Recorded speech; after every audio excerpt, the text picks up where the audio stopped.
বিসমিল্লাহির রহমানির রহিম। সূর্য আমি অস্তমিত হব, তবু ধরণীতে কিছু চিহ্ন রেখে যাব। গ্রিন ওয়ানের আধুনিক কৃষি বিষয়ে কর্মশালার আয়োজনে গাজীপুর চকপাড়ার স্মার্ট উদ্যোক্তা জনাব মোহাম্মদ শাহজাহান ভাই উপস্থিত। গাজীপুর শ্রীপুরের চকপাড়া অঞ্চলের বিজ্ঞ কৃষক সুধী উপস্থিত, সাংবাদিক প্রতিদিন সকলকে গ্রিন ওয়ানের পক্ষ থেকে আন্তরিক সালাম ও অভিনন্দন জানাচ্ছি। আসসালামু আলাইকুম রহমতুল্লাহ। আমি Mohammad Rafiqul Islam, GM green one. আমার সাথে আছেন গ্রিন ওয়ানের এক ঝাঁক নিষ্ঠবান অফিসার, তার মধ্যে অন্যতম কৃষিবিদ ডক্টর সোহেল আক্তার। উপস্থিত আছেন গ্রিন ওয়ানের মার্কেটিং ডেভেলপমেন্ট ম্যানেজার কৃষিবিদ ইমরান সাহেব। আপনারা বোঝেন কিন্তু জানেন না, আধুনিক কৃষি সম্পর্কে আপনারা জানেন না। এই যে দেখলাম কত সুন্দর একটা সবজির একটা করছেন, কিন্তু এখানে কি দেখলাম, যেটা দেখলাম হচ্ছে আপনি যেটা এই সবজির প্রধান বাধা সেই কাজটাই করা হয় নাই, সেইটুকু করা হয় নাই। প্রধান বাধা কি? ব্রাঞ্চ কাটিং করা। আপনার গাছটা শুরু হলে, যেহেতু হাইব্রিড, শুরু হলে তো আপনার সব ফুল আসবে, তারপরে ফল আসবে, কিন্তু ফুল ফল ছোটবেলাতে যে বাচ্চা পাকনা পাকনা কথা বলে তাদেরকে আমরা কি বলি? পাকনা বলি। এর দ্বারা কিছু সম্ভব নয়। আর ও যদি ভদ্র থাকে, নম্র থাকে, বড় হয়ে যদি পাকনা পাকনা কথা বলে, তখন মানুষ সেটা নেয়। ছোটবেলাতে ব্রাঞ্চ শুরু হয়েছে, 4-5টা ব্রাঞ্চ বেড়েছে, সবগুলোতেই 1-2টা করে ফল আসছে, শেষ। ওই পর্যন্ত তো শেষ। ওই গাছটা তো হুষ্টপুষ্ট হয়নি, তার মানে আপনি আধুনিক কৃষি এখনো বুঝে ওঠেন নাই। সেই কথাটা বোঝানোর জন্য গ্রিন ওয়ান আপনাদের পাশে এসেছে। ট্রেনিংটা কি? জ্ঞান, কৃষি বিষয়ক দক্ষতা এবং কৃষির সাথে আমরা যে আচরণ করি, আমার স্যার বলবে গল্পগুলো ভালো লাগবে, সে আচরণের ইতিবাচক পরিবর্তন ঘটাবে, সেটা হচ্ছে আধুনিক কৃষি ট্রেনিং। আসলে আসার উদ্দেশ্য সাধারণ ভাই কেন্দ্র করে, আর যে আমরা স্যার, আমাদের যে সম্মানিত জিএম স্যার, আমাদের বিজ্ঞানিক স্যার যে বললো কথাগুলো, আসলে এগুলো থিওরিটিক্যাল। প্র্যাকটিক্যাল কথা হবে হচ্ছে সাধারণ ভাই বলবে, আমরা আসলে কোনো কথা বলবো না। অনেক তো বলছি নাকি, এখন থেকে সাধারণ ভাই বলবে আর সাধারণ ভাই দেখাবে। যেহেতু আমরা একই এলাকার লোক, এই চকপাড়ার ভিতরে নাকি, দূরে তো না। আর প্রত্যেকেই মানুষ এখানে দেখতে সবাই হচ্ছে কৃষক মানুষ, বা কৃষকের ছেলে বা কৃষকের করছেন, এরকম সবাই তো নাকি এখানে। তো এখানে কথা হবে প্র্যাকটিক্যাল কথা। সাধারণ ভাইয়ের মুখ থেকে শুনবো আজকে যে আমরা গ্রিন ওয়ান আমরা আসলে কি করছি, তার সাথে তার কি ক্ষতিটা করছি বা কি উপকার করছে, এটা সাধারণ ভাই আজকে বলবে। আমি গ্রিন ওয়ান থেকে মালচিং আনছিলাম, এনে জমিতে ব্যবহার করছি। মালচিং ব্যবহার কারণে গাছের গোড়ায় রোদ লাগে না, পানি কম লাগে, সার কম লাগে, গাছ সুস্থ থাকে, দীর্ঘদিন বেঁচে থাকে, ফল বেশি দেয়। মালচিং ছাড়া জমির চাইতে ফল বেশি দেয়। মালচিংয়ের অনেক উপকরণ আছে। জমি মাটির আর্দ্রতা ধরে রাখে, বজায় রাখে, গাছের শিকড় বৃদ্ধি করতে সুবিধা করে, আর অনেক গুণাবলী আছে। আচ্ছা, আপনি যে ধরেন নতুন তো চাষাবাদ না, এর আগে অনেকবার চাষাবাদ করছেন, তাই না? শশা করছিলেন, মালচিং ছাড়া করছি।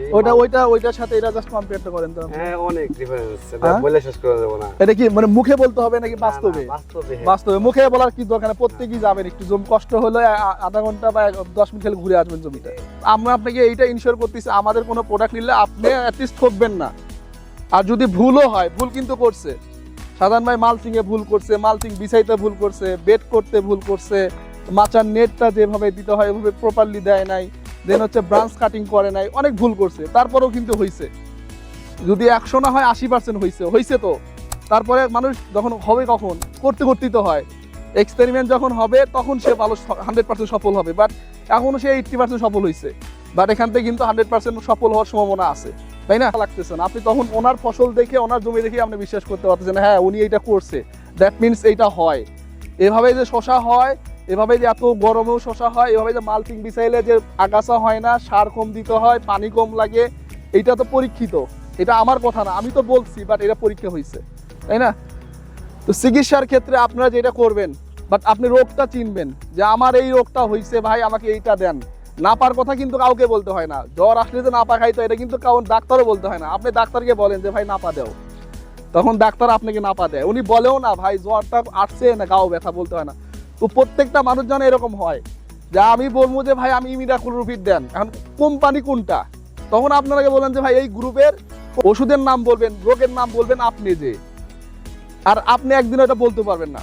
এই জন্য আমাদের মতো কোম্পানি যারা আছে তারা এইটা ইনশিওর করতেছে। আপনি মোবাইলে ছবি তুলে পাঠান যে ভাই আমার পাতা কুকড়ে যাচ্ছে, আমার এই যে ভাইয়ের জমিতে ডাউনি মিলডিউ হয়েছে, পাতার ভিতরে স্পট স্পট দাগ পড়ছে। কৃষকের এটা জানার কথাও না, বাট কৃষকের আছে যে এই জিনিসটা আছে। এটা কিন্তু এমনি এমনি না, এই যে অ্যান্ড্রয়েড ফোন এমনি এমনি আসে না, এটার কিন্তু অনেক গুণাবলী আছে যেটা আমরা যদি প্রপার ইউজ করতে পারি এটা এইখান থেকে কিন্তু আমরা 100% প্রফিটেবল হইতে পারবো। ছবি তুলে পাঠান, আমাদের পাঠান, আমরা চেষ্টা করব। ভাই কিন্তু আন্দাজি অনেক ওষুধ মারতেছে, এটার দুইটা কাজ হয়। এটা জৈবিক পদ্ধতি, এটা হচ্ছে ইকো ফ্রেন্ডলি, পরিবেশ বান্ধব, পরিবেশের জন্য কোনো ক্ষতি হয় না। যেহেতু আমি শসা খেয়ে আসলাম ভাইয়ের জমি থেকে, এটা তো কালকে ভাই ওষুধ দিয়ে থাকে তাহলে আমার জন্য এটা ক্ষতিকর। তো এইটার দুইটা কাজ, একটা হচ্ছে রোগটা আইডেন্টিফাই হবে, পোকাটা আইডেন্টিফাই। এখানে ধরেন পোকা লেগে আছে, পোকাটা কি আসলে জাপ পোকা, থ্রিপস নাকি মাছি? তাহলে কি আছে, মাছি হয়েছে, তাহলে কি দিব আমরা, কি ওষুধ দিব? ইমিডাক্লোপিড ওষুধ দিব। তখন ওই দোকানদারকে বলবেন ভাই তাহলে এই ওষুধটা দেন না, তখন উনি বেছে দিবে। আর আপনারা পোকা না চিনে আন্দাজি মারতেছেন। প্রথমত আইডেন্টিফাই, আমরা রোগ হলে কি করি, এক্স রে করি, এমআরআই করি, কত কি করি না, কেন করি? রোগটা দেন আইডেন্টিফাই, দেন হচ্ছে ওষুধ কিন্তু লেখে পরে ডাক্তার, ডাক্তার কিন্তু আগে ওষুধ লেখে না।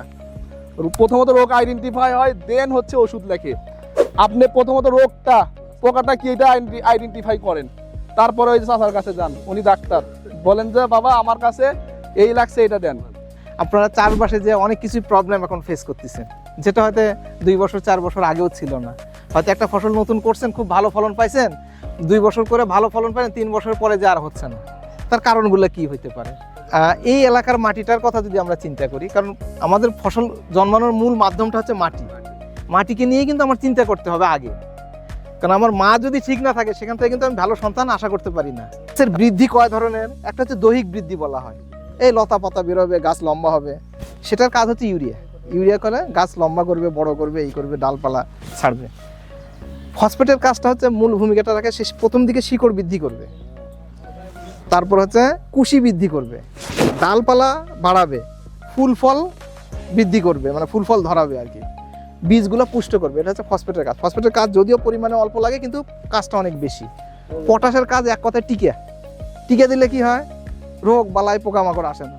তো গাছের যদি পটাশ দেওয়া থাকে তাহলে রোগ বালাই আসবে না, পোকামাকড় আসবে না। তারপর প্রতিকূল আবহাওয়া চলতেছে, তীব্র শীত, অতি বৃষ্টি, অতি খরা, এগুলোই হচ্ছে গাছের ক্ষেত্রে প্রতিকূল আবহাওয়া। তো কারণ গাছ 40 ডিগ্রি সেন্টিগ্রেড তাপমাত্রার উপরে গেলে গাছের খাবার গ্রহণ করতে পারে না, 10 ডিগ্রি সেন্টিগ্রেড নিচে তাপমাত্রা আসলে গাছ খাবার গ্রহণ করতে পারে।